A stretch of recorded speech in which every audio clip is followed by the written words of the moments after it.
This is episode 127 of the Cafe Racer podcast for April 17th, 2018. I'm Daddy No Fun.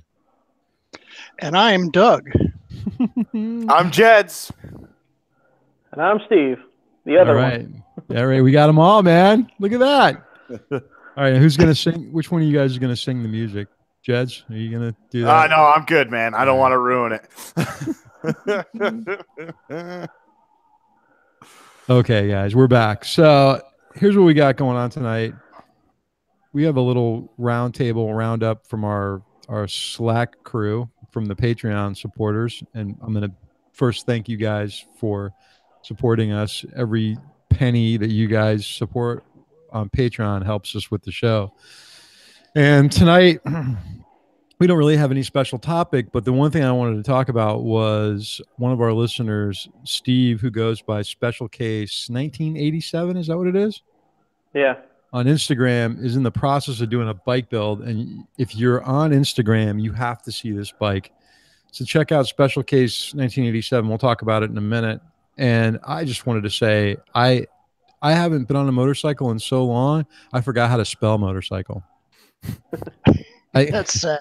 It's really sad. The only thing I got to do recently was Doug and I rode together. We did the screening for the BDR movie, and that was the last time I was on the bike. I've been working nonstop. But one thing I have done, which is a change, is I bought a drone. So when we go out to some of these events, hopefully, or the rides, we're going to have some really cool drone footage, I hope, if I don't crash it.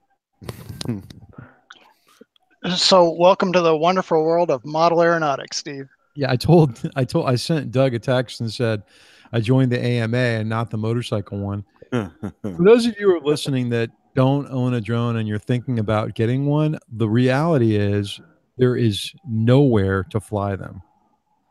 It's not like you can just go to a park and fly it. They're restricted everywhere. And even at the local park we have here in the county that has an airfield at the park, I showed up there on Sunday to practice with this thing, and the guy's like, oh, no. You've got to have a card from the county, and you got to have insurance through the AMA. And, so I learned a quick lesson right away that you just can't go do this wherever you want to go, like riding a motorcycle. No. Right. Not to mention, say any beach in Florida, you can't fly them at beaches. You can't fly them at any national parks, which really sucks, right? So you really can't fly any national parks. You're supposed to have permission from the landowner before you fly. So it is really tough to fly them. And if you have a certain president that likes to go to Mar-a-Lago, we're under a TFR right now because he's down here and we can't fly him right now. So we're I learned that by going to SkyVector. I see these giant orange circles a couple days ago, and they're like, these are all, temporary flight restrictions. And there was one in Key West, one based out of Miami and one based out of West Palm. And the one for West Palm is still in effect till the 19th. Right. So, yeah, I was kind of surprised. Now, let me ask you something, Doug. How do these people get all these shots of people surfing? Do they have to get a permit to do that? Or are they doing it illegally? Or? Well, you can't launch from the beach. Okay. So, technically, if you are not on the beach, you could be in a boat and you could launch. You could be okay, but you can't be standing on the beach when you launch. But you're supposed to remain in line of sight also. So it can get a little tricky that way. There's a really good website if you do a search for Know Before You Fly. So anybody that's new to any of the drones or the SUAVs, they call them, there is a website called Know Before You Fly, and it gives you kind of what the ground rules are for all of that. It's a really good site for figuring out where and when you can fly. Well, I got, I did a little bit of research, and I'm going to have to take the Part 107 test because of work, because the whole point of this, besides the podcast, was we're starting a SUAS program at work, and they're going to be sending us to school, but I'm going to probably just do an online course and take the test on my own. So that gives us the exemption for Part 107, right, of the FAA regulations. Anyway. Right. Yep. Yeah. But so on to, it looks like we got Tyler on now too, huh? We got a good crew tonight. All right, perfect. I thought you weren't going to make it. I'm at the fire department right now, so I'm just on their Wi-Fi. So if it sounds like crap, that's why. Nice. I'm just using my phone too. That's funny. Stealing the Wi-Fi. Nice. All right, so here's what we're going to talk about first and foremost. And I'm going to try to bring a picture up here on my screen. But one of our members on Slack, Steve, who's Special Case 1987, has got probably one of the coolest builds going right now. Tell us what you started with on that bike, Steve. And tell us how you even got that bike, like where the whole thing started and how it came about. Well, I started talking to Jeds about I'm looking for other bikes, and the bike scene during the wintertime here in New York was kind of crappy. There was no one selling anything, and I just happened to look in Vermont, and I was like, hey, these look like they might be up there somewhere. So I got in touch with Jeds, and I was like, hey, if you go look at these bikes real quick for me, let me know if they're worth it. I'll come up and grab them. So when you say ZVs, what were you talking about? Like how many were there? Well, originally there was just one. Okay. It was a 93 Honda Nighthawk 750. It looked like it was all cobbed together. Well, it was all cobbed together, but in the pictures, it even looked like it was cobbed together in the pictures. So I decided, I was like, you know what, if it's halfway decent, I'll pull the trigger on it. And I had Jeds go and take a look at it for me, and he ended up shelling out the money to buy the bikes, and I just paid him back as soon as I got up there. And we loaded them on my trailer and trucked them back. And he actually happened to work out a deal with the guy. The guy had another bike in the corner. And actually, Jez, you might want to, you tell that story better about how the hell you got that other one. Yeah, no, so I went up there, and so Steve's like, oh, yeah, can you check it out for me? So I reached out to the guy, and the guy's like, well, no, I'm really firm on the price. I can only take 500. I'm this much into it, I can't take any more. I can't lower the price anymore. It's like, all right. So I kind of talk at him. I talk to him, and I finally got him to say, hey, look, man, I got $400 cash. I'll come up tonight. I'm coming from 45 miles away down in Brandon. I'll come up and pay for it. So I show up, $400 cash in my pocket, and I'm wheeling and dealing, and I look in the corner, and I see another CB in the corner. I'm like, what are you doing with that CB over there? He's like, well, I don't know. I don't know what I'm going to do with it. I'm like, look, man, let me take it off your hands. I'll throw it back in my truck. No point in you just trying to break it apart or scrap it or sell the parts. I'll just take care of it. $400 gets me both bikes, and $400 got me both bikes. So. You can't buy anything down here for $400. Nothing. I don't think you can get a hot dog for $400 down here. When people are desperate to sell a bike in midwinter, they'll drop their price down, and it's amazing how many angles you can work. So were these bikes, for clarification purposes, this is the one of the bikes here, right? This is the 750 that's on the screen now. Yep, that's the 93 CB 750 Nighthawk. Is that how you got it, or is that after you stripped it? Was it running when you got it? That is exactly how I got it, except it had handlebars on it. I took the handlebars off as soon as I got it back, and it had the factory headlight still on it. But that's basically how it went on the trailer and how it came back from Vermont. Steve, I've never built a bike from, like, I want to say from scratch, like this, from parts, basically. How do you envision this? Can you kind of tell what it's going to be like? Sometimes. I mean, it helps that I'd already done one. This basically is the exact same bike. Mm-hmm. And when I got the bike, the guy had already had a 78 CB750 tank that came with it. So, I mean, he did a horrible job attaching it, so I had to fix all that. But I looked at the bike, and I grabbed my pad of paper and pens and pencils, and I just kind of sketched the rough drawing of the basic shape of the bike, and then I just kind of like, what'll it look like if I do this? What'll it look like if I do this? What'll it look like if I do this? Okay. And then this was the 360 right here, right? Yeah, that was the CB360 that I built, the 74. Hey, pick your mic up a little bit, Steve. I think it's rubbing on your shirt. There you go. What's the deal with what are you going to do with the 360? What's going to be the game plan for this? I'm just going to keep it. I have it behind me in the corner here. Yeah, that's a cool bike. I like that bike. But going back to the 750, so you kind of like have this vision of what it's going to be like. And the last picture you posted on Instagram or set of pictures, I'm going to bring those up right now. Man, I was like totally impressed by the way this thing looked. Let me see if I can get this to come back here. So I look like we might not. Come on. Well, I'll get it in a minute because I can't get it right now. But you've got the tank on there is not from a CB, right? Well, it's from a late 70s CB. The late 70s. Okay, because it's got that kind of square cutout on the top for the gas cap. And then the lines on it are really, really cool. I'm trying to find it right now. But I noticed that it seems like you cut the rear end of the subframe completely off the back. Is that what happened? Yeah. I cut the subframe completely off, and I fabbed a whole brand new one out of tube steel. And so what's the plan for this? It's just going to be a fun bike. No, I mean, I'm just trying. Like Jeds and I were talking, you're going to do a monoshock on this thing, right? What was that? You're going to put a monoshock on it? Yeah. I'm getting the monoshock's getting rebuilt right now. I've already got the mounts and everything done. Totally, totally cool. So here, let me put this thing up here, and you guys should be able to see it. All right, now explain on the tail section. You fabbed this up completely, right? Yep. So in the picture that's on here right now, it looks like that's fiberglass between the tank junction and the seat pan. Yep. What do you got going on there now?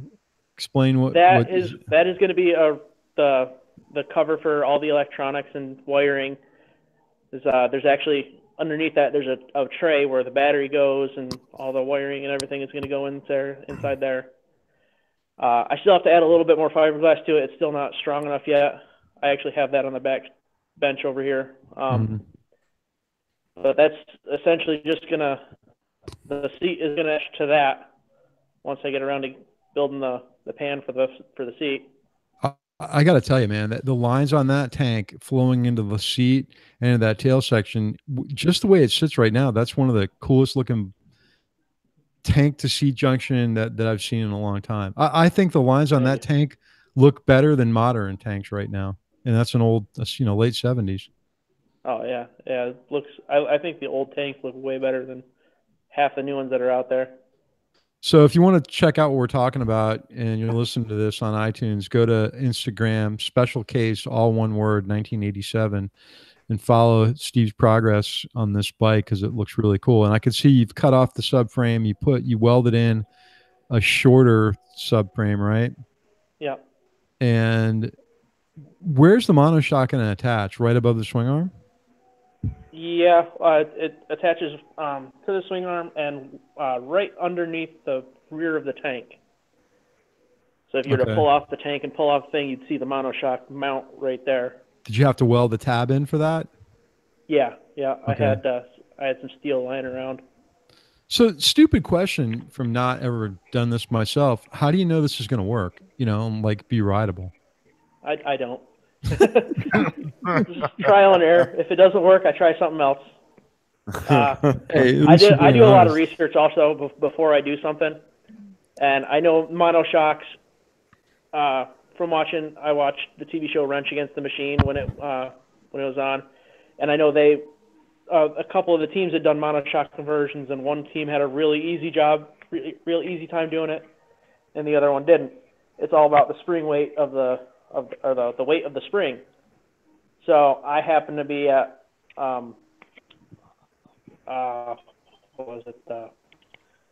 bike show over the winter, and I just happened to be walking around with money in my pocket, and some guy had a monoshock sitting on his thing out of I think he said it was a Yamaha YZF 600. Mm-hmm. I was like, what do you want for it? He goes, $100. Like, nah, I can buy those all day online for $30-$40. He's like, well, what will you give me right now? I was like, well, I got $30. No, I can't do that. So I was like, all right, well, good luck selling it. Walked around, came back to him about an hour later. I was like, all right, $35. all right, here, take it. So, and that's kind of how that happened. I was like, well, I got a monoshock. Might as well do a monoshock now. Is there a starting point on the angle from the tank to the swing arm that you need to at least start with? Because at a certain angle, it's not going to work, right? There's two different ways to do it. If you just do a direct angle, you have to make sure it's as straight up and down as possible, or else it's basically just going to be pushing into nothing. It's not going to give you any resistance whatsoever. Or there's another way, it's linkages, but you need a longer monoshock and you mount it lower down, and it actually goes through the swing arm, and the linkage mounts up underneath the swing arm. That is the most effective way to do it, but it's also the most difficult way because most of the time you have to change out the entire swing arm. And I didn't want to buy a whole new swing arm. Right. That's where you're using like a dog bone linkage, and then you can adjust the height based on the length of the dog bones, right? Yeah. Yeah. Yep. Right. So with the way you're going to do it, you're restricted to the length of the monoshock as far as your and there is some adjustment with the preload, but obviously on some of the height, but not much, correct? Right, yeah. Yeah. I mean, I'm really looking forward to seeing how this thing's gonna turn out. What are you gonna do for the front? Anything special? I'm gonna buy new springs for the front eventually. I don't know when. But the stock CB 750 forks. Yeah, I would like to switch it over to inverted forks, but that's a little private. I was pricing them out earlier, and it's the pricing for flipped forks is just ridiculous right now. What would you be looking to put it? What would you use for that? Probably YZF6 forks. Because from my I've done a lot of research. Like the Walking Dead Daryl Dixon bike, that's got YZF 600 forks on it. They bolt right up. So I was probably going to end up going with that. Sorry, man. That is super cool. I tell you, I'm really. What colors are going to be? Or you don't know? It's going to be Honda racing colors, so it's going to be a white base coat with some red and blue decals going down the entire body of the bike. Okay. Fairing on it or not? Nope. I've got a grill that's going to be on the front. Yeah. That's going to be painted. It's going to be painted white with I think I'm going to do blue inserts on that. The fender is going to be red, the front fender. I've got the whole paint scheme done up in my head, and tried drawing it out on a sheet of paper, and it looks all right on the paper, but there's things I'm tweaking here and there. Rims are going to be main white with an out layer of silver. It's guys like you that make me feel like a dumbass because I just can't envision some of this stuff in my head. You know, I know what I like, so when I see something, I'm like, oh, that looks really cool. But to try to make it or fab it up myself, that's just not. It would come out looking like a Mr. Potato Head if I did it myself. Ever since I was a kid, I would look at something and I wouldn't see what it looks like. I would see what I could do to it. Yeah, no. I am horrible about leaving anything stock. I can tell you, I've owned a bunch of motorcycles, but there was at least one motorcycle and one car that I bought and took apart with the motorcycle with the intention of get it back running again. I bought it, it ran for a little while, and then died on me. It was a 495 Sand Spider Mako, and I took it all apart, to like get it back in running order, and it sat in the garage like that in a box and the frame next to it. Nice. And then I bought an old Honda that I wanted to race, and a car, and never started taking it apart, ripping out the seats and everything, and it sat in the driveway, and then I paid somebody to come tow it away. Nice. Well, my first bike motor whatever build was a 60s Rupp mini bike. When I was like 16 or 15, I traded a BMX bike for it. I pulled it all apart, stripped it all down, repainted it, and ever since then I've just been hooked.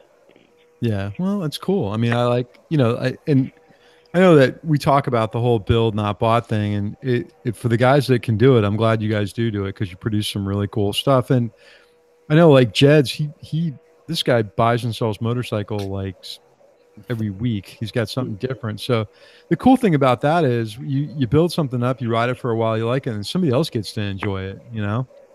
Yeah. So speaking of Jeds and motorcycles, you're buying something else, aren't you? Yeah. What is yeah. it?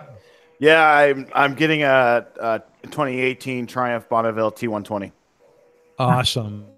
Yep. Awesome. It's Scott's fault. It's Scott's fault. So, what are you doing? Giving him the Harley for it, or are you? I got some. I just can't stand that Harley, man. I can't trust it. I've got big trips planned this year, I sold the FZ6, made a pretty nice chunk of change. So, like, I'm in a good position. I'll get a Triumph. So no way, you're nuts. Do you still have the Bandit too? Yes. Yep. Okay. I just did a bunch of work on that, like a lot of work. It's at 88,000 something miles. So, I was hoping Scott was going to be on here with us tonight because I noticed he just added bags to his Bonnie, right? And they looked really cool. So what's the plan for yours? Anything special? That's such a great bike too. Yeah. I mean, I'm just gonna ride the piss out of it. I mean, that's basically what I got planned. But I mean, I've got Givi rack already on order. I'm just gonna get it set up for touring or just riding what I do, and I plan on putting some big miles on that bike this year. So I noticed we got Chris on board. Chris, how you doing? Hey, pretty good. Where are you calling from tonight? Mobile, Alabama. All right, man. So what are you riding right now? Yeah, so y'all are sitting here talking about building and all this kind of stuff, and I'm like you. I kind of feel like a poser because I don't wrench on anything. It's okay. Don't feel bad. I can't. But that's what I'm here to soak it all in, to learn from all you guys. So. Yeah, but you're riding. What's your current bike right now? I know you got a bike, right? Just right now, it's just the TW200. Okay. Man. Came this close to getting a FZ09 this weekend, but the seller got flaky on me. They changed their mind, or they wanted to change the price? They actually took money out and went to go look at it to purchase, and I was texting him. I was right near him. And I was texting him, and he never texted me back and never called me back. So it's really weird, really weird. It was way below value. That's why I was trying to jump on it. Yeah, and you never know with stuff like that. Either the guy had a change of heart, somebody got to him and said, "Hey, you're asking too little for it," or he got an offer before you got there, and he just took it, and he doesn't want to deal with calling you or talking to you. That's the sad part about it. But those deals come around. You'll find them. You just got to keep going, or you can call Jed's and he'll find you something in Vermont. And I've always got my eyes peeled, brother. I'll look out for you.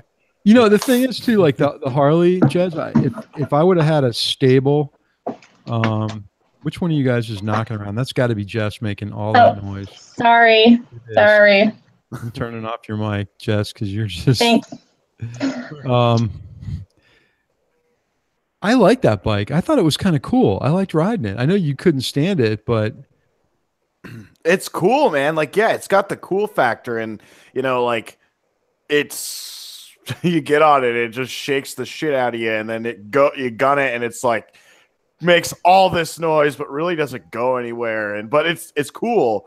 I get that, but for me, I mean, I know I really joined this community right in the middle of winter, so I'm always on my truck. But once this snow is done, that truck goes into storage, and the motorcycle is my primary ride, and I just can't trust the thing.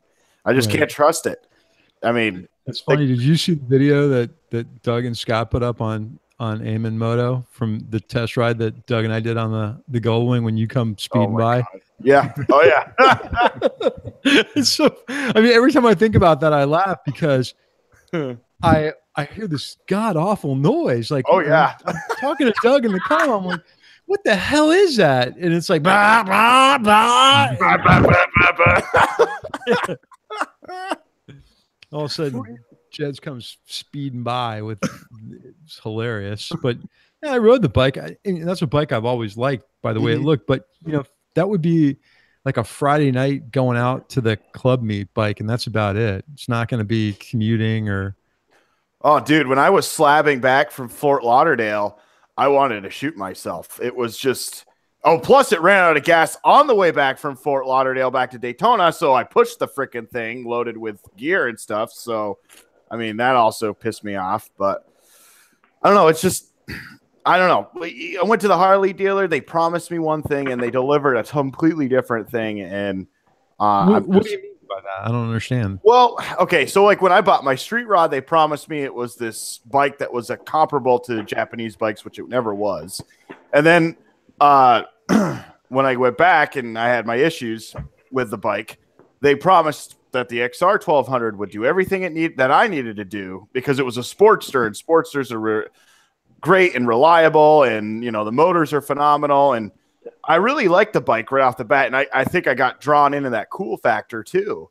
But then, dude, I regret bringing it down to Florida, but I'm really appreciative that I brought it down to Florida so you assholes could ride it. But I mean, if it didn't break down, I would be all set to ride, and I would go out and I would go slab like 1,000 miles or 800 miles, and the freaking thing would break down on me, and then I'd be pissed. So I don't know. What year was it? It's a 2009 with it has 6,000 miles on it now. I bought it with 2,500 miles in October. So. There's not. I mean, it's a Sportster. You know what I mean? There's not a whole lot wrong with it other than getting used to the fact that it's a Sportster. But you have had problems with it, and probably more than normal. I think, for whatever reason. Maybe it's just because it's a Harley. I don't know. My mom always told me if it wasn't for my bad luck, I'd have no luck at all. And if basically anything I touch basically breaks.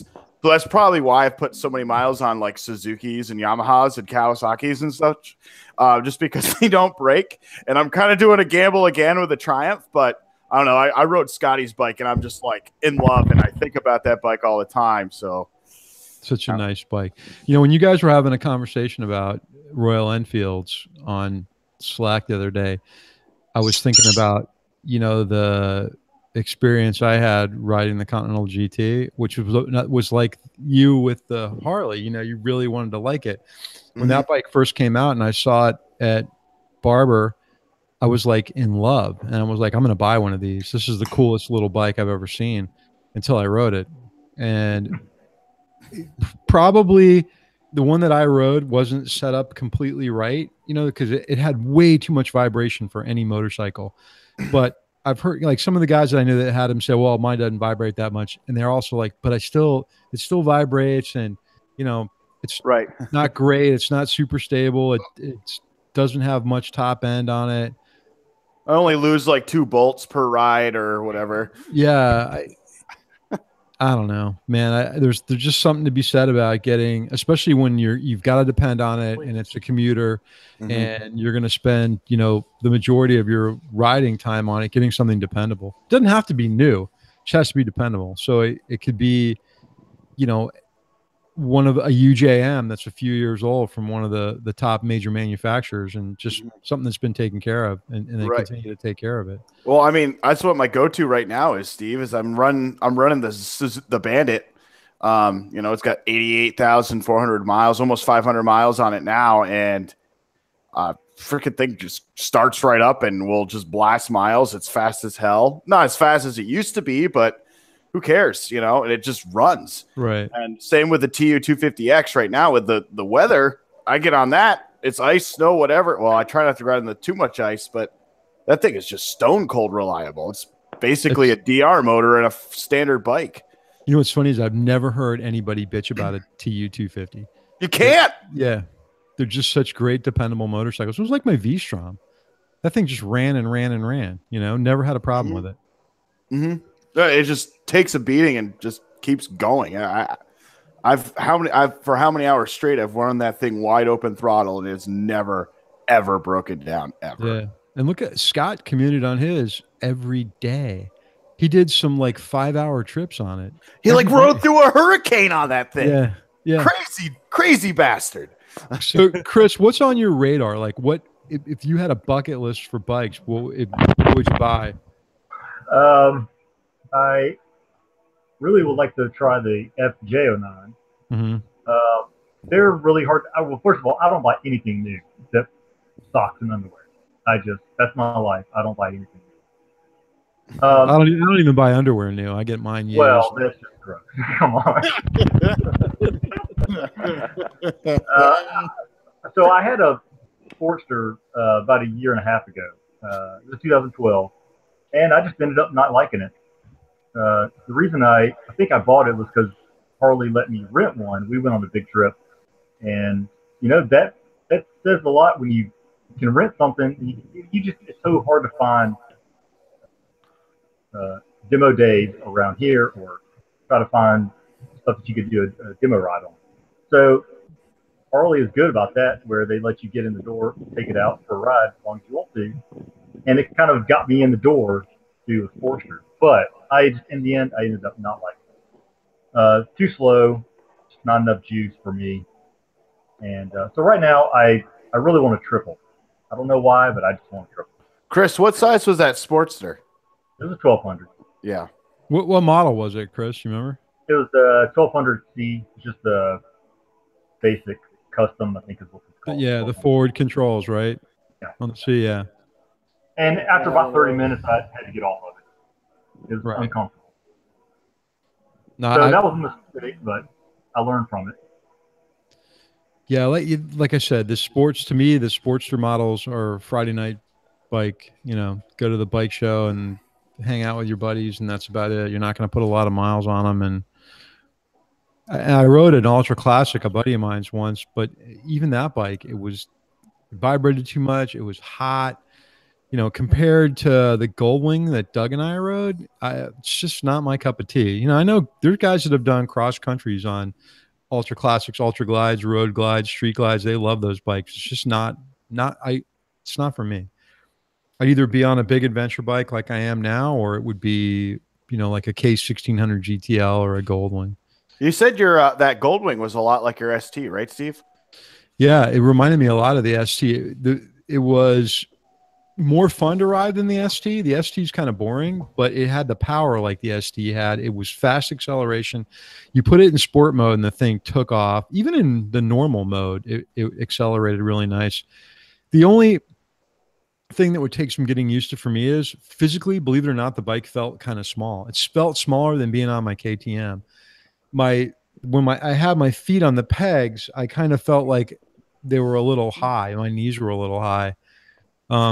There's a different version of the bike that has a custom seat that the pan on the seat's a little bit wider. You sit a little higher. When you put your feet down at a light, you kind of hurts you on the insides of your thighs because the seat pan's wider. But when you're sitting on it, you're kind of a little bit higher.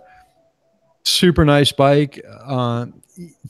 Like we were talking about before, the compromise of taking out space out of the bags, to me, I thought was stupid. That bike has a total of 40 liters in all three bags. I mean, I got 35 in one soft bag. Wait, 40 liters for all bags? For all bags. That's it. That's ridiculous. It's super, super small. There's no room. And it's deceiving too, because when you look at the side bags, they look decent size. You open them up and there's nothing in there for room. They could have easily made those bags a little wider and a little bit longer and still had them look good on that bike. But I wonder why they did that. To streamline the bike to make it 40 no, or this is what they told us when we were talking to them about it. They said that they had done a lot of market research with former Goldwing riders, and that none of them camp apparently, and if they do, Right. they're pulling a trailer. But they didn't feel like they needed all that room, which, what is that like? Are you credit card touring? You're taking like one change of clothes and buying everything. And I don't know, man, 40 liters, especially with two people on the bike, especially with one of them's a female. That's 40 liters right there for her shoes, makeup, and blow dryer. Oh, yeah. So it's like, you could easily, because Doug and I talked about this, you could easily be by yourself and have like a waterproof duffel behind your seat if you wanted to camp and have extra room for gear, but forget about taking a pillion with you at that point. But well, then that defeats the whole purpose of buying a freaking Goldwing. Dude, I'm with you. And I kind of feel like the next model, they may end up changing, because a lot of people were saying stuff about that. Like, wow, these bags look really small. Now, the funny thing is I don't know. I'm going to have to go and look, and maybe one of you guys can check it out. I don't know what the original Goldwings bag size were, but when I looked in the K1600, its bags are a lot bigger. At least they look to be bigger, you know?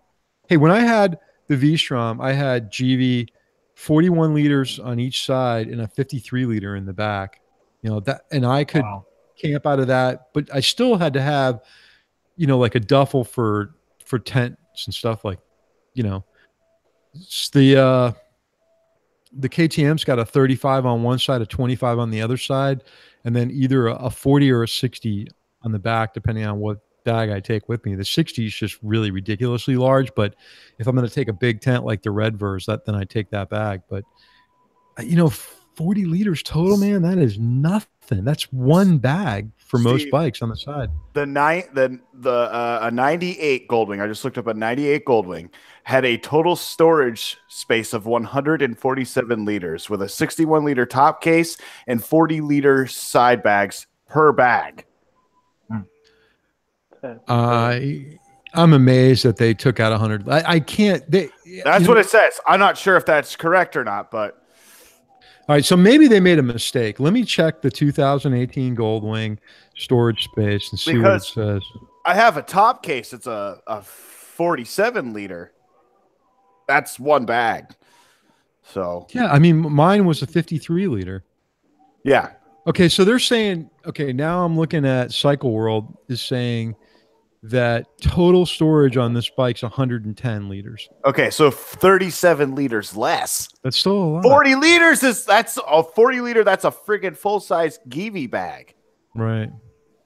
That's huge, man. That's now, huge. The other benefit is that bike lost 90 pounds in weight.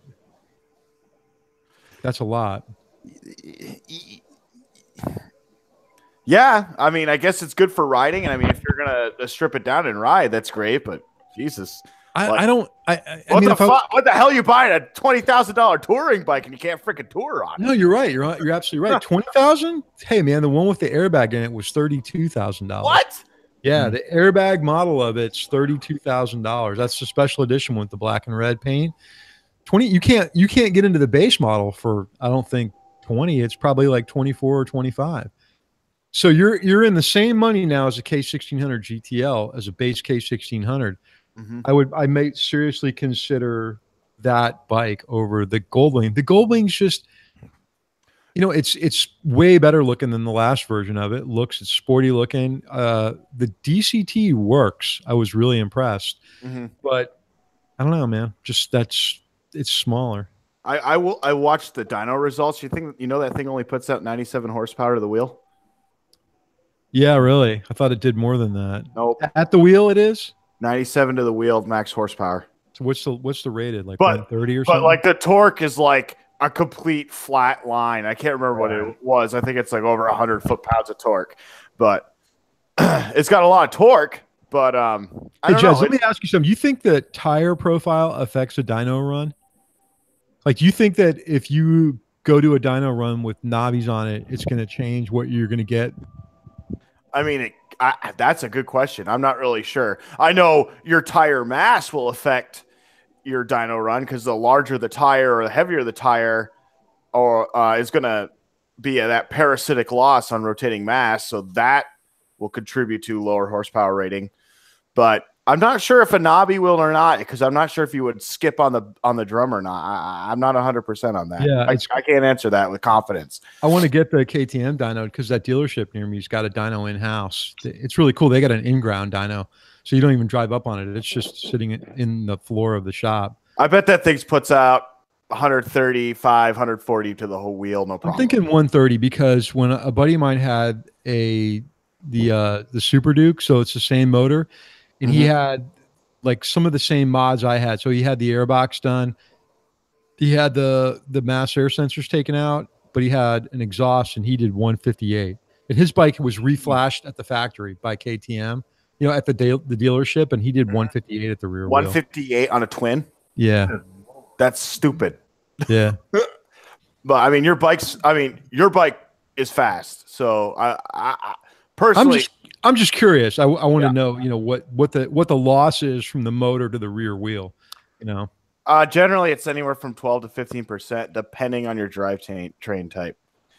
So, and the most efficient is chain drive, right? Yes, the most efficient is chain drive, then followed by belt, and then shaft. Shafts. There's a lot of loss on a shaft drive. I know that, right? You'll see it in the torque curve. You'll see more in torque curve with a shaft, but you lose it all in high end horsepower. So, Chris, you're taking all this down, right? You're taking notes and everything. Yeah, I've ridden your bike and I've ridden the Super Duke GT at Barber. Enjoyed both of them. Yeah. Have you seen the new bike that the Yamaha came out with that's replacing the FG09? I have. Yep, and what, sure what'd you have. think? I've looked at it very carefully. It looks pretty awesome. It checks all the boxes of what most people want out of that kind of bike. Yeah, I think it looks way better than the FG09 as well, or the FJ09, I should say. I think the way they did the frame, the tank, everything, it's a much better looking bike. Yeah, and the GT's got bags, and I think it's got cruise control and heated grips. It's got everything built into it, so it's you can basically just take it out the door. What do they price at? About 11,000 for the GT? I was looking the other day, and I can't really find a price. I don't even know if they've priced it yet. It might not be released yet. It was funny because when Doug and I went over there and looked at it, I took a double take, because I didn't know what it was at first. And when we were there, they had that double front wheel bike that they're supposedly coming out with. Have you seen this thing? Yeah. The Nikon. Yeah. Yeah. What's it called? The Lycan? Nikon. Okay. So I don't know where they come up with these names, man. From anime, some cartoon or something. I don't know. It's just they just draw letters out of a hat. And I think so. Let's go with this one. And we all think it's some Japanese word, and it's just nonsense. But they had this thing kind of laying on its side, like really exaggerated. It was really kind of cool. I'm looking forward to that coming out because hopefully there's some possible way to get a test ride on that thing. They said it's super stable. It was pretty crazy. But I see that being somewhere in the $20,000 price too, more than likely. Hey, Doug, are you on or did you disappear? Where'd you go? There you are. Yep, I'm here, just listening. Okay. Good conversation. Right, man. Just glad you're there. I thought maybe you took off. It looks like we lost Tyler. They probably got a call. Yeah, he's out of emergency. We lost Tyler. We lost Jess too. What happened to Jess? I think Jess got mad at me for turning her mic off. Oh, come on back, Jess. We need an update on Crash. Figure out what's going on with him. I saw pictures that he posted. Where is he? In Singapore or something? Yeah, he's in Singapore. I Facebook messaged him the other day. Yeah. He doesn't look like he's working very much, does it? Looks like he's on vacation. Right? It's my God. I was only joking about him being on vacation, but every picture he posts is like some restaurant or, some attraction someplace. So, Steve, funny story from Scott. Scott was at work, and there's 3 guys that have the GSs with the GS wankers. And sorry, Wes, no offense taken there, but so they like to go up to Georgia and do a bunch of rides and stuff. So Scott's talking to one of the guys, and the guy goes, "Hey, we're going to do the Mabder." And Scott goes, "Mabder? What's a Mabder?" And then he finally figures out, oh, it's a Mid-Atlantic. Yeah. Mabder. That's really funny. So now we call it Mabder all the time. Mabder, yeah. I'm going to run Mabder. So they're up there right now, actually. I don't know how much of Mabder they're going to do, but. Well, I got an email from Dennis McGinnis. He's one of the ambassadors for BDR, and wants to know when we're planning on doing the Mid-Atlantic one. So we'll have to talk about this on Slack if we're going to try to do it this year or next year. So, Jeds, I'm pretty confident, knowing your riding ability, you could throw a set of knobbies on that Bonnie and do it. Okay. Steve, now that you got that 360 that you can put some knobbies on that, we'll all do this thing together. Oh, it's already got knobbies on it. Say ready to go. There you go. See? I'm all set. And Chris has got a TW. That thing's already ready for off-road, man. We're like set to do this. But even if we don't do the whole, 9 sections of it, if we did like a week's worth, I think we'd have a really great time. Mm-hmm. Right. And it's going to be fun. Where is Scott tonight, Doug? What did he bail on us for? Not quite sure. It might be something to do with church. So he has some other obligations that aren't motorcycle, believe it or not. Right. He's in the church band, right? He plays instruments, correct? Mm-hmm. Yep. Yeah, he's actually a bigwig with his church there, so he's got all sorts of stuff going on with that. But, right. Hey, and I just ordered the Butler maps too for Mabder. Mabder. So I'm curious to see how those come out. So the Butler maps are really cool. So maybe I can do a little report on them next time we meet when I get that. Yeah, because I got when I joined BDR as a supporter, they sent me out the DVD for the Mid-Atlantic and then a Butler map and a bunch of other stuff, which, by the way, for you guys are going to benefit by that, because all the stuff that I got that I'm not going to use as far as discounts, I'm going to give away to you guys on Slack. So I'm going to start posting that stuff this week, and whoever wants it, it's up for grabs. So if you guys are looking to buy some equipment or gear, I got some discount cards from places, and I'll just put them up. Whoever wants them, I'll send them to them. Oh, cool. Thanks. Cool. Good. So, Steve, when I go on sabbatical this summer, actually, when I get back to work this summer, I'm going to be up in North Carolina. So I can do some scouting trips on the Mid-Atlantic backcountry. And maybe for this year, I can maybe work with a few people and do bits and pieces of it. And we could plan a good proper trip for everybody next year, right? Because that's what I'm thinking. Spencer Hill wants to try to do the whole thing this year, and I just don't know if I'm going to have the time with all the projects I've got at work. I was supposed to go out to California and ride the Southern California BDR. So that would be how would we pronounce that? Skipper. Skipper.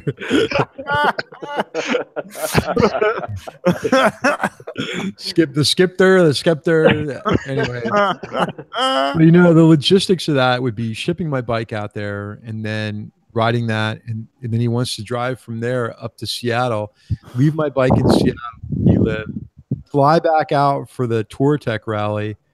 It's way too much to try to pack into one summer. So if anything, I'm going to look forward to us doing maybe a section or two of the Mid-Atlantic, like end of September, October. Hey, I might be in North Carolina possibly in June, maybe. I haven't figured out my schedule yet, and I don't know. You're going to be on the East Coast though, right, Doug? Raleigh. So yeah. Okay. Yeah. Yep. Yeah, I'll be in Western North Carolina. But it remains to be seen if I'm going to bring a bike up or not. Yep. But maybe I'll meet up with you. I don't know. We'll see. Okay. I don't know how long I'm going to be able to go. But anybody else done anything cool, Steve, besides wrenching on the bike? What have you been doing? Nothing? Yeah, pretty much. It's all winter. I got a good 150 miles in one day, and then it snowed the next. So that must suck for you guys, man. I just don't know what that's like. For me, winter riding is the best. That's terrible. Summer here can get pretty brutal, but you get used to it, and I'm used to the heat. It doesn't really bother me. I used to commute all the time in the summertime. And actually, we get these cycles here of hot in the morning, rainy, thunderstorm afternoon. So I looked forward to the ride home having a little bit of rain. Never really bothered me. Well, this year it's been it's been unusually cold this year, because I get notifications on Facebook like, oh, last year this picture was taken last year, and it's me riding my motorcycle, and I've been getting those for like 3 weeks. And like this year it's just no, you don't get to ride. No. It's just sad. It really is, because I don't, I know, like from Cleveland Moto, Phil's got a service in his shop where he winterizes people's motorcycles and stores them for them. I'm like, I can't imagine not having my bike to ride during, even if I'm not on it for a month, but I usually get back to it at some point, Mm-hmm. Do you guys do anything special for that, or just run them? Like during the winter? for winterizing the bike? I mean, how do you guys handle that?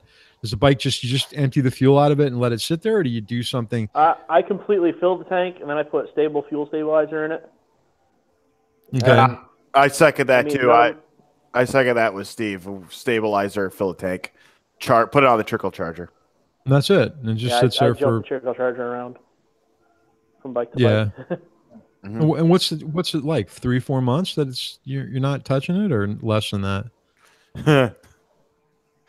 This year or last year? The truth being, as most of my bikes never stay on the trickle charger for long, the Tux, that one usually gets run at least once a week, even if it's for 5-10 miles down the road and back, and it's like 0 degrees, I'll do it just to do it. But generally, like the bigger bikes, though, like the Bandit or anything that's got, significant horsepower, you just can't safely go out on the road with it because it will just not get traction and hook up. So those go on the trickle charger. Hey, talking about trickle chargers, I've never seen this happen. I actually had one of mine burn out completely. It was one of the ones that they sell at Cycle Gear that's like the longer one that can switch over from different voltage batteries and everything. And it was like turned off. There's no reset on it or fuse or anything. And I dead in a doornail, wouldn't come back, nothing. It wasn't even hot. It just quit working altogether. That's the first time I've ever seen that happen. They usually run forever. What brand was that? Battery tender, or was it something else? No, it's just like, it's probably some Chinese crap that Cycle Gear sells. It's not battery tender. I mean, I've had battery tenders that have lasted 10 years, easy, if not longer. So I ended up replacing it with a battery tender that has the setting where it could switch back and forth between the regular lead acid and the lithium battery. So when this battery goes in the KTM, I'm definitely going to replace it with a lithium. Yeah, I need to pick up one of those chargers because that's what I'm doing. And this new bike is lithium, and I've got lithium in the 360. Yeah, especially when you got a build like that and you're really limited on room for the battery tray, you can get away with a really thin bike on there, right? Oh, yeah. Or battery, I should say, yeah. Battery, yeah. Yeah, actually that tail sack fits right directly underneath that. Yeah, and what I'm going to do is I'm going to use some of that because, like, you'll see a lot of guys or some of the companies will sell foam padding to take up the space in the battery box. I'm actually going to use that for storage. I'm going to put some tools and stuff in a pouch next to the battery. If you get the anti-gravity battery brand, like the actual anti-gravity lithium-ion batteries, it comes with that foam. But they also make a bracket that you can buy. It's like $70 that you just bolt right down to wherever your factory battery goes, and it keeps it down low so you don't have to use all that foam. That's probably what I'm going to do. Just something to keep to use that space and not pack it with foam. Yeah, it comes in handy. And it's a decent weight savings too. It's a few pounds. They weigh nothing. It's weird. It feels like you're picking up a display model. Yeah. Yeah, it's very weird. It's like a tennis ball. I got to state with the lithiums though, in cold weather they don't work real well. They have to be at a certain temperature. I had it on the Tux and it wouldn't start at like below 28 degrees. So even if you put a load on it, because that's it just clicks off. There's some kind of electronic device in it. I think there's like a resistor or some kind of, I don't know what it is, that it just wouldn't start the bike after 28 degrees. I found glass mat batteries work the best. Fiberglass mat batteries. The AGM batteries, right? Yeah, because I had seen. I have no experience directly with this, but a lot of the feedback that I was hearing was if you put a load on the battery, like turn the lights on, some sort of load on the battery will heat up itself to the sufficient temperature where it'll start. But yeah, that's what I read. Yeah, on the KTM, it's almost like there's circuitry in the CAN bus that there's no draw. Like if you turn the key on, it saves everything for the starting of the bike. So there's no lights that are on or anything like that. There's just some LEDs. The main headlights don't go on until after the bike starts. It's kind of crazy. So a couple things with the lithium batteries, you got to make sure that you don't run them down to very low voltage levels because it just ruins the chemistry in them. So you got to make sure you keep them topped up. So if you have a lithium battery over the winter, you definitely got to put that on a trickle charger. Don't leave it by itself. Also, you can take them out and bring them in, right? If you can keep them charged up in the house so the battery stays warm. So But lithiums are really sensitive to running low voltage, and you can't run them down. We know that from my model airplane stuff. I was going to say that was one of the questions on this pretest thing I took about the batteries, not draining them down, and there was a whole section on lithium lipo batteries and battery health and all this stuff. It's a big deal. Mm-hmm. Yeah. Yep. It's going to be a technology that I think you're going to see continue to change and advance, especially with more electronic vehicles, electric vehicles. In the motorcycle market, it's kind of strange because it seems like it took off right away, and then all of a sudden it kind of died off a little bit. I'm waiting to see what the next thing around the corner is as far as that's concerned. That's not just a smaller bike, that they come up with some bigger touring bikes that are batteried.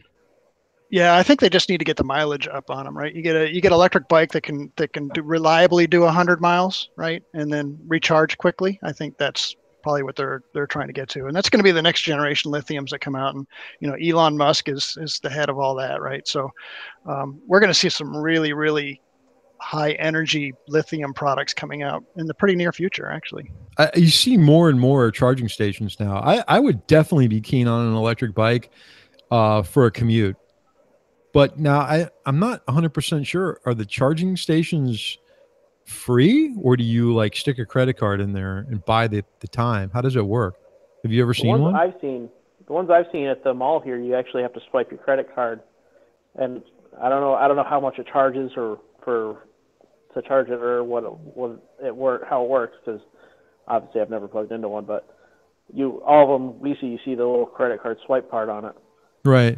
I'm just wondering if being a bike so much more fuel efficient, or time, power, weight versus power ratio efficient on an electric motor, if you would be spending like pennies to charge it, or if it's going to be comparable to gas. If it's comparable to gas, the only thing you're doing is being, environmental conscious.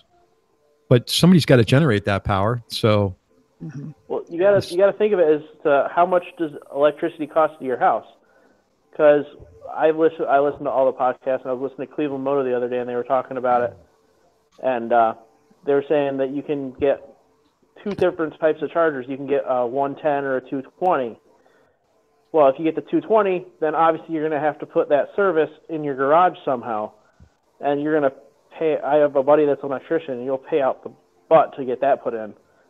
And if you go with the 110, obviously it's going to take a lot longer to charge. So, I don't know if that'll add up a little bit more or how that works, but either way, it's still going to cost you a pretty penny even just to let it charge. Yeah, and if you think of it in those terms, and that's a good point, Steve, like what's an average homeowner pay? So my house in Jupiter, which was a pretty decent sized house, in the wintertime, I think my electric bill was like $150, let's say, for the whole month. And that's not really, we didn't have heat like you guys up north do. So the way that the homes are heated in South Florida is an electrical strip in the AC unit that heats up, and then the AC just blows that hot air. But we rarely even use that. In most cases, if it really, really got cold, we had a fireplace that we'd use. So at $150 a month to run your whole entire house, including water heater, electric range, washer and dryer. So at least 2-3 appliances at $220, let's say. At $150, just to charge a battery on a motorcycle is probably in pennies. If you think about it, it's probably not that much at all, because hell, to fill my truck, my Ram was 32 gallons. To fill that thing was over $100 sometimes when the gas was high. So I think there's going to be a cost savings there. It's just a matter of, like Doug said, is having the efficiency, because I would not be able to spend, like, for instance, a Harley Davidson Livewire. They were talking about that bike coming in at around $15,000 and only having a 70-mile range. I couldn't even make it to work, at 70 miles. Forget about you. Continue. I was saying, I think that's another good point. It's how much does someone who wants one of those bikes travel? If you're driving 50 miles a day, say you get a bike that drives 100 miles on a charge, and you can't charge it at your work, then you're driving 100 miles a day and you're charging it completely overnight. Whereas like me, I'm like 5 minutes away from work. It'll take me probably a month to use 100 miles worth of charge if I'm just using it back and forth to work. So that would be a money saving. Steve, would you buy one? I'd consider one just for like getting back and forth to work. It would save me a hell lot of money. You know, when they first came out, when they first started talking about it, I'm like, there's no way I'm going to own an electric motorcycle. That's like having a scooter. And until I rode one, you know, and then I'm thinking, man, this thing's got a ton of torque.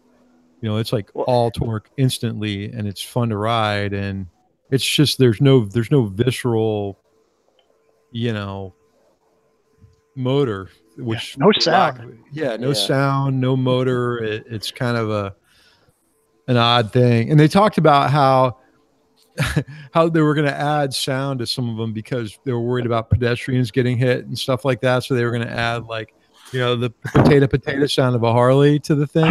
Well, if I could change that, I would put in the Jetsons car sound. You know, that's what mine would sound like. Going down the road, you know.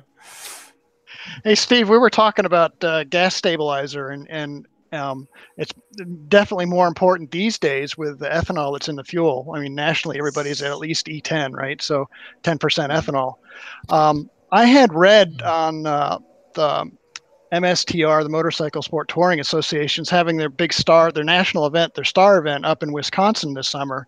And they're warning everybody that they're going to have E15, and only E15 is going to be available near where the center of the star place is going to be, where they're gathering, right?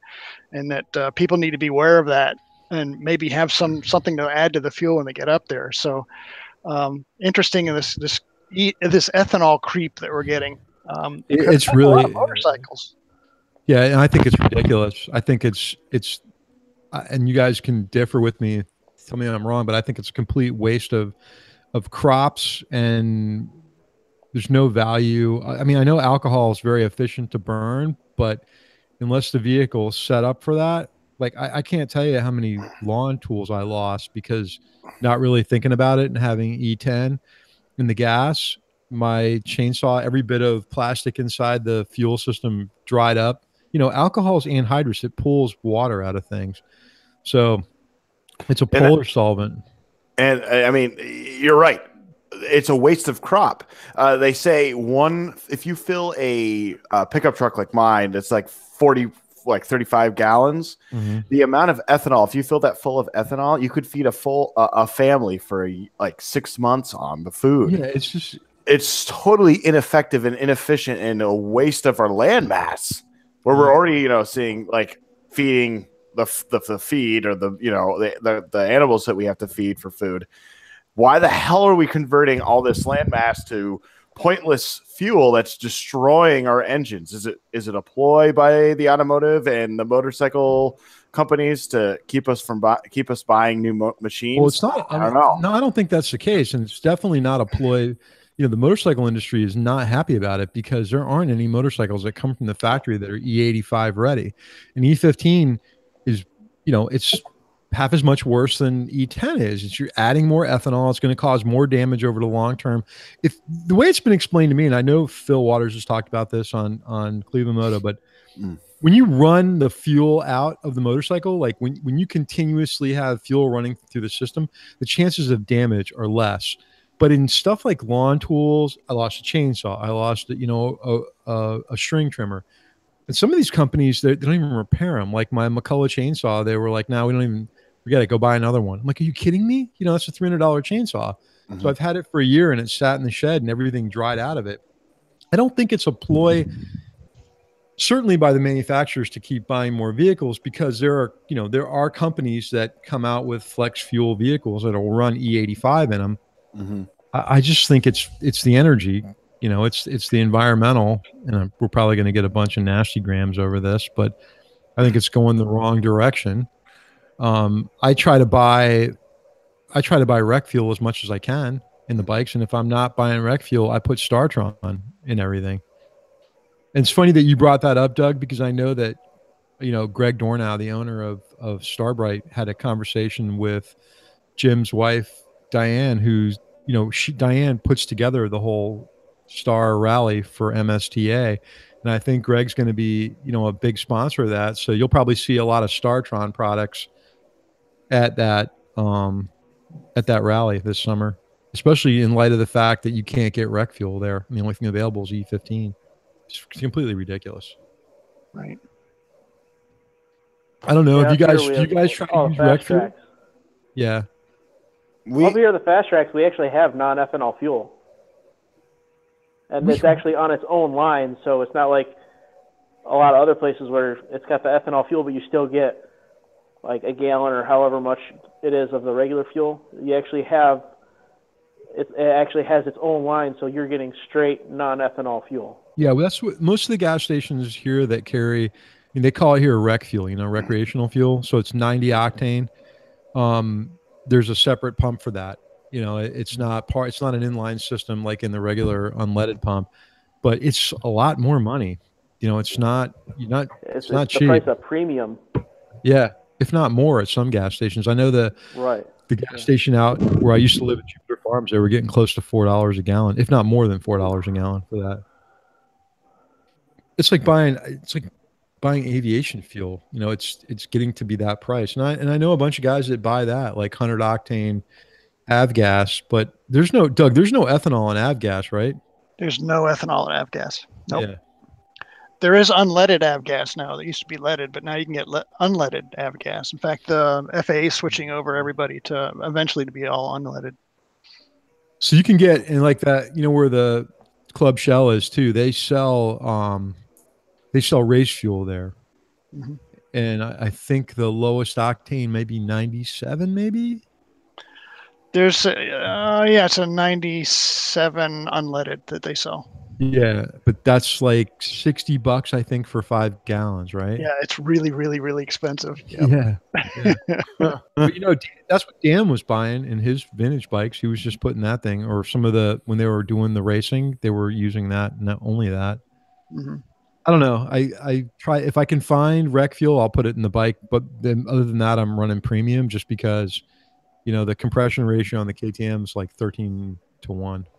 Yeah, I was going to ask, 90 octane's okay for the KTM? Because I haven't been using it in the Triumph, just because I'm worried about it being too low octane. I don't know. I haven't had any knocking. Jeds, I don't know. What do you think?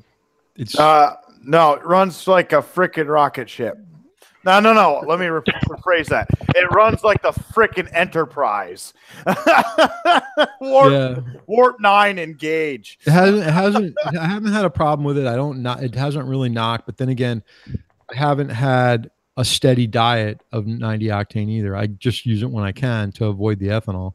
But I routinely use Startron too. So anytime I fill up the bike, I put Startron in it, and I try to keep if I'm on a trip, I'll keep a couple of those little shooters with me to top it off. Right. There was some places where we got gas in New Mexico that I was worried about the quality of the gas, because you're in the middle of nowhere in these little gas stations, and I'm just wondering how much fuel that they're actually selling. I had the Ram right before I got in the accident.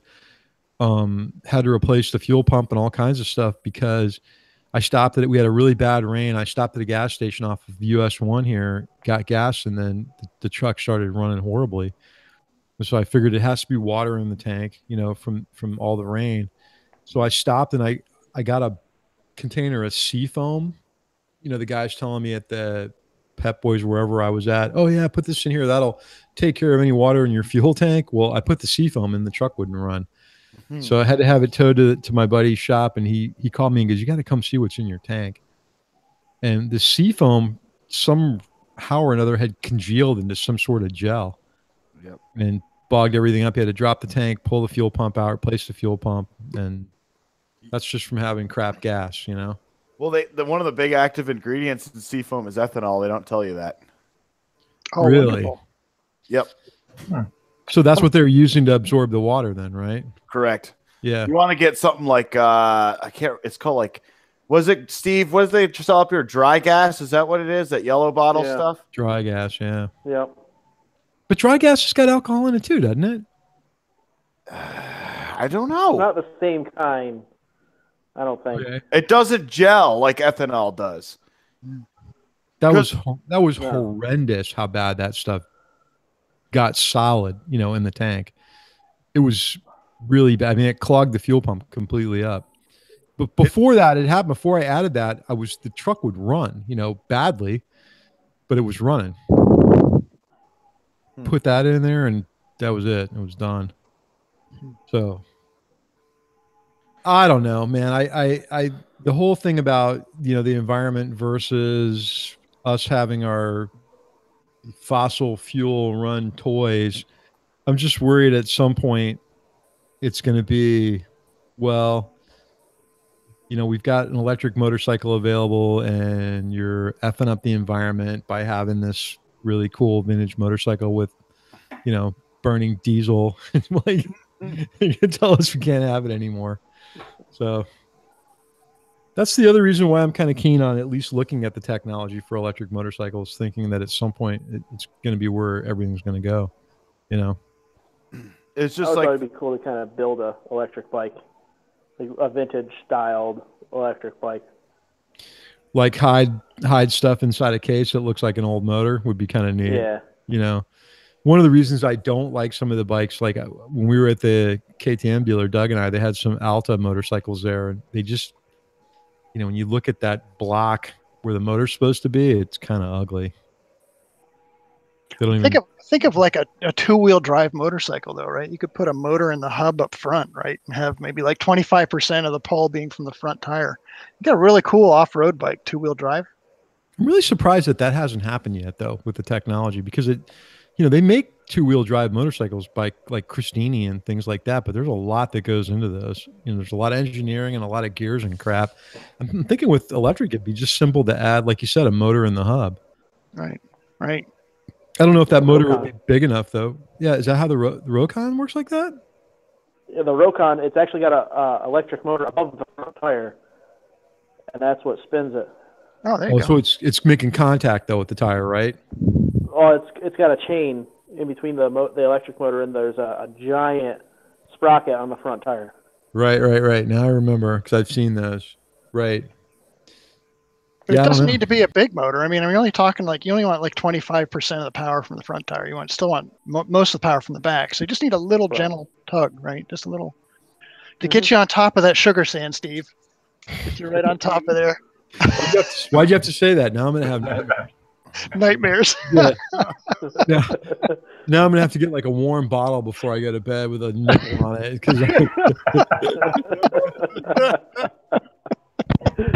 I'm gonna go get counseling tomorrow with the motorcycle therapist. Doug mentioned sugar sand, like a trigger for me. Right. How do you make a grown man cry? Yeah, right. No, how you make a grown man cry is he's struggling with his 600-pound motorcycle in the sugar sand, and some dork drives by me and his 600-pound motorcycle doing 65 on top of the sugar sand, and he just kind of like gives you a wave like, hey buddy, see ya, like asshole.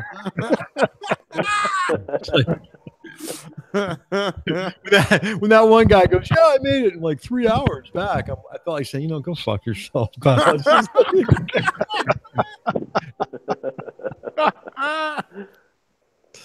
Oh boy, someday I'll conquer that and have the cojones to pin the throttle on that thing. I know what it feels like to be in back and neck pain, and I don't want to revisit that, So join us at the next podcast when we see Steve in a sling, his arm in a sling. Listen, I want, when you watch a guy like Spencer Hill, who's really experienced off-road, and when we came off that Johns Hill and I waited for 3 hours thinking Spencer's going to make it over, and he comes back and he's got 2 black eyes, and this is with a helmet on. I'm thinking, yeah, not me, man. I'm not doing that. Can you imagine how hard he must have hit to blacken both of his eyes with a helmet on? Oh God, man. Yeah. And he was like trying to make a climb up this hill on his 690 and crashed like 3 times, trying to get enough speed to make it up. And then I crashed instead of like turning around like, all right, I'm going to follow Daddy No Fun around the backside. No, I'm going to try this again. No, I'm going to crash again. No. I'm too old for that shit. For you young guys like Jeds to do that kind of crap. I don't play in the dirt. You know that. Oh, we'll fix that. We'll fix we're, that. we're gonna fix that. You will. Get some knobbies on that Bonneville. Yeah. Chris, you've been awfully quiet, man. You got anything else going on? Anything you want to talk about? Nope, just soaking it all in. Yeah. I really want to do a big adventure ride. I got plenty of time off. I just want to go do an epic trip. So I'm really excited about something like that.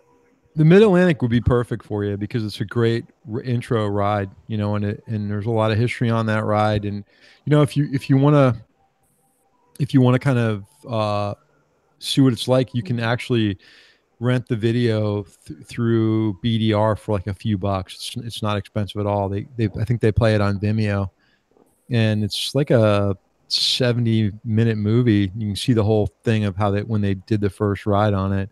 That kind of got me pretty excited about it, you know. And it's definitely not a hardcore ride like out west. They rate it as easy to intermediate. I would say the whole thing's pretty easy, honestly. If you feel confident on a motorcycle on the street, or if you've done even a little bit of like hard packed dirt or gravel, you'll feel really great on this. Maybe by the time, you know, next year, you'll have something that you feel confident taking on that. Oh yeah, I would feel confident on it now, really. And actually, I don't know if I would even take the CW. I might even get something a little bit bigger just for a trip like that, and maybe for another trip. You know, maybe like a 400. Yeah. You know, a DRZ or something like that would be a good bike, or even a KLR would be great. Yeah, I found a really cheap BMW 650 GS. You know, there's several of those laying around this area for really cheap, so I could get it and thrash it. And what are you talking about as far as really cheap? Like under $3,000, you think? Yeah. Mm-hmm. Yeah. About $3,000.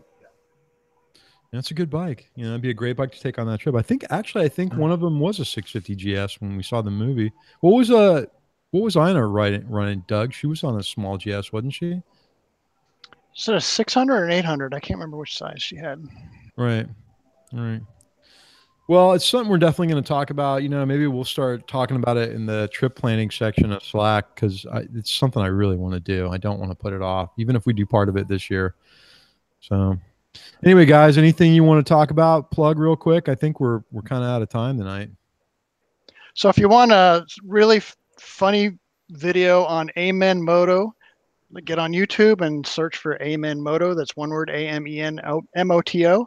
There's a little 11-second video of Jed's on Steve's KTM, and we're riding with him, and he takes off like he's got jet assisted takeoff, and it's just the most amazing little video to watch this bike, because we're doing, I know, Steve, we're doing like 60 miles an hour when he took off, and that bike just goes like it's shot out of a slingshot. So it's a really great little video. And then of course Jed's laugh at the end of that. Right. It's priceless, right? It's priceless. I think it's called Why We Ride. So if you look at Why We Ride, it is very fun. Take a look at that. Chris, anything you want to plug while we're here, or just you're happy to be here? I have nothing to plug. Good, man. You're just happy to be here. And like I said, go check out Special Case 1987 on Instagram and check out Steve's build of his CV750. I'm confident this is going to be one hell of a cool looking bike. And we got our buddy Jed's, what do you got going on? Jed's Moto, right? Jed's Moto on YouTube.com. Just check out Jed's Moto. You can listen to me curse and swear at my Harley for a little bit. I got some more videos coming my way. I'm still doing some editing work on all my Florida trips and ventures with Amen Moto and Cafe Racer podcast. So yeah, tune on in. I'm gonna probably start hiring Scott to do my editing, because I'm really bad at it. That's something I got to learn, especially now getting this drone. But guys, man, it was a lot of fun as usual. For those of you listening and don't know, this is the Slack crew. These are our Patreon supporters. We can't do this without their help. It's like I said, every little penny that we get, it helps us with the show immensely. So Check us out. We're on Instagram, Cafe Racer Podcast, Facebook, Cafe Racer Podcast, Twitter, Cafe Racer Pod. And if you want to send us an email, it's steve@caferacerpodcast.com or feedback@caferacerpodcast.com or crash@caferacerpodcast.com. If you send it to Crash, send it to me too, because he's on a ship somewhere in the ocean on vacation. And Oh, Poor bastard. He can't even defend himself. guys, I'm kidding. Get out there and ride.